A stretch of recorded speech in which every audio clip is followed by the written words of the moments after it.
بسم اللہ الرحمن الرحیم۔ یقول نمبر 17 کا آغاز ہوتا ہے۔ اللہ تعالیٰ ارشاد فرماتے ہیں وَإِلَىٰ ثَمُودَ۔ اب سمود کی بات کی جا رہی ہے۔ وَإِلَىٰ ثَمُودَ، اور سمود کی طرف ان کے بھائی صالح کو بھیجا۔ اس نے کہا اے میری قوم، اللہ تعالیٰ کی عبادت کرو اور اس کے سوا تمہارا کوئی معبود نہیں۔ یقیناً تمہارے پاس تمہارے رب کی واضح دلیل آ چکی۔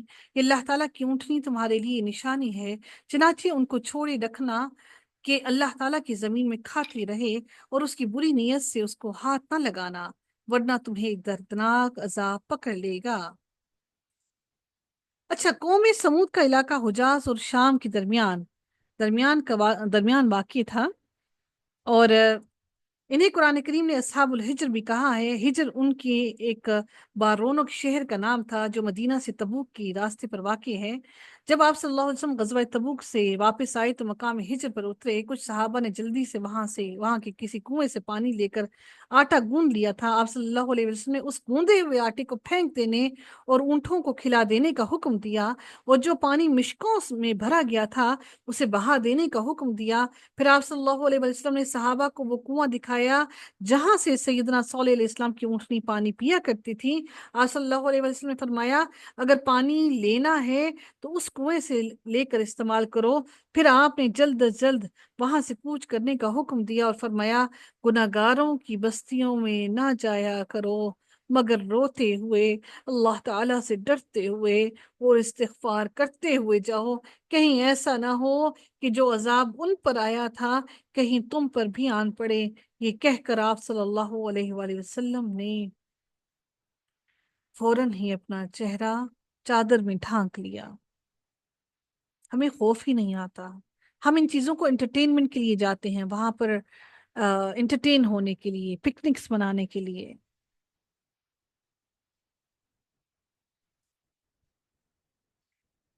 پھر رب نے اگلی آیت میں ارشاد فرمایا وَاذْكُرُوا إِذَا جَعَلَكُمْ خُلَفَاءَ مِنْ بَعْدِ عَادٍ وَبَوَّأَكُمْ فِي الْأَرْضِ تَتَّخِذُونَ مِنْ سُهُولِهَا قُصُورًا وَتَنْحِتُونَ الْجِبَالَ بُيُوتًا۔ اب اللہ تعالیٰ ان کے بارے میں بیان فرماتے ہیں، اس بستی والے لوگوں کے بارے میں۔ اور یاد کرو جب اللہ تعالیٰ نے تمہیں عاد کے بعد جانشین بنائی، قوم عاد کے بعد یہی آئے بچے تھے جو زندہ بچ گئے تھے نا، وہی قوم عاد بنے، قوم سمود بنے۔ اور یاد کرو جب اللہ تعالیٰ نے تمہیں عاد کے بعد جانشین بنایا اور تمہیں زمین میں ٹھکانہ دیا، تم اس کے میدانوں میں محلات بناتے ہو اور پہاڑوں کو تراش کر گھر بناتے ہو۔ چنانچہ اللہ تعالیٰ کے احسانات کو یاد کرو اور زمین میں فساد کرتے ہوئے مفسد بن کے نہ گھومو۔ وہ ایسے گھر بناتے تھے کہ ایسے لگتا تھا جیسے یہاں پر کبھی پہاڑ موجود ہی نہ تھا۔ ان لوگوں کی قد بہت بڑے اور عمریں بھی بہت لمبی اور طویل ہوتی تھیں، اور اگر وہ عام لکڑی کی چھت والے مکان بناتے تو بنانے والے کی زندگی ہی میں کئی بار وہ سیدھا ہو کر گر پڑتے تھے۔ عام روایت کے مطابق اس دور میں عمریں 300 سے لے کر 600 سال کے درمیان ہوتی، اور لکڑی کے مکان زیادہ سے زیادہ 100 سال چلتے پھر بوسیدہ اور کمزور ہو کر گر پڑتے تھے۔ اس لیے وہ اپنے مکان پہاڑوں میں بناتے۔ اعلیٰ درجے کے سنگ تراش اور انجینئر تھے یہ لوگ، پہاڑوں کو اندر سے تراش تراش کر مکان بناتے جن میں کھڑکیاں، دروازے اور سب کچھ ہوتا تھا، اور ان کی پائیداری کی وجہ سے ایک طویل عرصہ وہاں گزار سکتے تھے۔ اور کسی ہموار زمین پر مکان بناتے تو وہ بھی اتنا مضبوط ہوتا جیسے کوئی محل کھڑا کر دیا گیا ہو۔ فَاذْكُرُوا إِلَّا عَلَىٰ اللَّهِ، چنانچہ اللہ تعالیٰ کے احسانات کو یاد کرو کہ اللہ نے تم پر احسانات کیے تھے، اور زمین میں مفسد بن کر نہ گھومو۔ ان کی قوم نے اب دیکھیں کیا کہا۔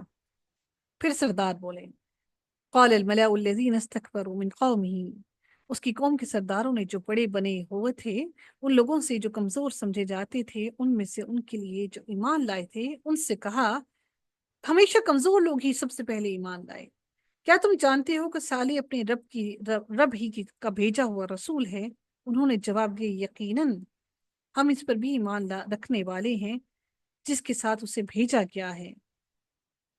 قال الذين استكبروا ان بالذي آمنتم به كافرون، ان لوگوں نے کہا جو بڑے بنے ہوئے تھے بلا شبہ جس پر تم ایمان لائے ہو ہم اس کا انکار کرنے والے ہیں، ہم اس کو نہیں مانتے۔ فعقروا الناقة، پھر انہوں نے مزید کیا کیا تکبر کرتے ہوئے